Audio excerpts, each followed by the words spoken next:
အားလုံးပဲမင်္ဂလာပါဒီနေ့မမင်က AM ကိုအစ်စ်ရောက်တဲ့ပုံလေးပေါ့နော်ခွာလေးကတော့ဒီခွာလေးနဲ့ဒီဇိုင်းလေးကအစ်စ်ကလေးအရန်လှတယ်ဒါလေးကကုတ်နံပါတ်443ဒါလေးကိုလာပြီးတော့ပြပြီးတော့ဒီနေ့ကတော့ပုံ3ပုံထွက်တယ်ပုံ3ပုံမှာဒီ443လေးကိုမရကြိုက်လို့အရန်ပဲဘယ်လိုခေါ်မလဲluxury ဆန်တယ်ပေါ့နော်နောက်ပြီးတော့ပွဲတက်လဲစီးလို့ရတယ်လို့ဟိုဘယ်လိုခေါ်မလဲဟိုကျောင်းလာဘာညာပေါ့နော်အဲ့လိုမျိုးပဲအနေအဖြစ်စီးလို့ရတဲ့အနေထားလေးเนาะတောက်ကလည်းအရင်မမြင့်ဘူးလေးလက်မဆိုပေမဲ့လည်းငိမ့်တယ်เนาะဒီမှာအငိမ့်အရင်ခြုံကြီးမဟုတ်ဘူးပေါ့နော်ဒါလေးကထုံးစံအတိုင်းကာလာလိုင်းရတော့4ရောင်လာမယ်ပေါ့နော်ညီနဲ့ညူပြဆိုပြီး4ရောင်လာမယ်ဒီမှာ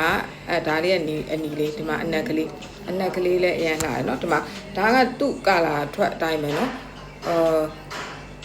အဓိကပြောချင်တာကကျတော့မိုးရင်းလက်စီးလို့ရအောင်ဒီမှာလေသာခင်းလေးနဲ့ဒီအပေါ်မှာလည်းဒီလေသာလေးတစ်ထပ်ခင်းပေးထားတယ်မိုးရင်းလက်စီးလို့ရအောင်လို့အရင်ကတော့ချီကင်းပေါ့နော်ဒီလိုခွာမျိုးတွေချီကင်းလေးနဲ့တွားတယ်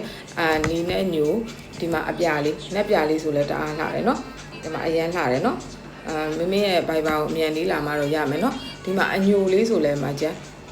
အရန်ကိုလှတယ်နော်အညိုလေးလည်းအရန်လှပါတယ်နော်ဒီလိုတောက်လေးအဲ့ဒါလေးရဲ့ဒါလေးရဲ့တပုံပေါ့နော်နောက်တပုံပြပေးမယ်ဒါလေးရဲ့443လေးရဲ့နောက်ပြီးတော့ဒီမှာ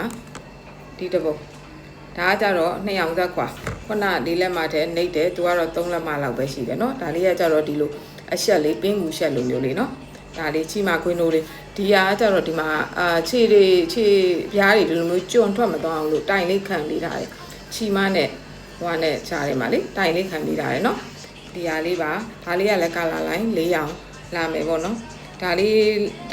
ကုတ်နံပါတ်191လေးနော်ဒါလေးကကုတ်နံပါတ်191လေးပါနောက်ပြီးတော့ဒီမှာဒီဟာလေးတအားလာတယ်မကြည့်ဒီမှာနော်တအားလာတယ်နော်ဒီမှာအညိုလေးနော်ဒီမှာခြေထောက်ကလေးဝင်သွားလို့ရှိရင်ဒီလိုမျိုးလေးဒါလေးကဖဲပြားလေးနဲ့ဆိုရင်မရိုင်းဘူးနော်ပွဲတက်တွေစီးလို့ရတယ်ကုတ်နံပါတ်က418ရဲ့191ရဲ့ဒီနေ့ထွက်တဲ့ပုံသစ်ကလေးเนาะဒါလေးက443ရဲ့ကာလာလိုင်းကတော့ဒီလိုမျိုးပေါ့เนาะနီနဲ့ညိုပြဆိုပြီးတော့ကာလာလိုင်းကတော့4ရောင်ထွက်ပါတယ်ဒါလေးလာပြီးတော့မိတ်ဆက်ပေးရเนาะမမရဲ့ဘိုင်ဘာဖုန်း8856 6989နဲ့4430 4896လို့လာပြီးတော့အမြန်လေးဟိုင်းပြီးเนาะဒါလေးဆိုတအားလှတယ်เนาะဒီမှာတအားလှတယ်ဒါလေးဆိုရင်အညိုလေးလည်းတအားလှတယ်เนาะအနီလေးလည်းတအားလှနော်ဒါလေးလာပြီးမိတ်ဆက်ပေးတာပါ